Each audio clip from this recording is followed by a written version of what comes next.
2011, c'est d'abord un certain nombre de dossiers importants qui ont connu une réelle avancée. Parmi eux, la 831 dans les cartons depuis 20 ans. La question de son financement posait problème, c'est maintenant réglé. Et puis toujours dans le sud Vendée, Fontenay conserve finalement sa prison et voit même s'installer un deuxième établissement qui se consacrera aux courtes peines. La Roche-sur-Yon est logée à la même enseigne, le chef-lieu du département conserve également sa maison d'arrêt. Autre sujet dont on parlait depuis longtemps, le barrage sur l'Auzance, le projet est abandonné.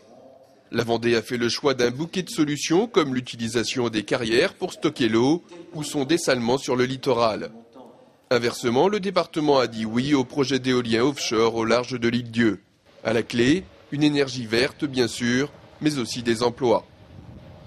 Autre projet structurant, le port de plaisance à Bretignolles-sur-Mer. Le rapport de la commission d'enquête est sans appel, c'est un avis défavorable. C'est maintenant au nouveau préfet qui arrivera le 3 janvier de trancher. En attendant, les noms d'oiseaux volent et ce matin, le président de la commission d'enquête portait plainte contre Christophe Chabot, le maire de Bretignolles. Jamais on n'a vu dans l'histoire des enquêtes publiques un maître d'ouvrage, qui plus est premier magistrat de Bretignolles-sur-Mer, insulter les membres d'une commission d'enquête dans des termes semblables. Côté sport, on retiendra bien sûr la montée du Poiré-sur-Vie en national. Seule équipe de foot a évolué à ce niveau-là en Vendée. Mais 2011, c'est aussi évidemment le départ du Tour de France qui s'était lancé depuis le passage du Gois.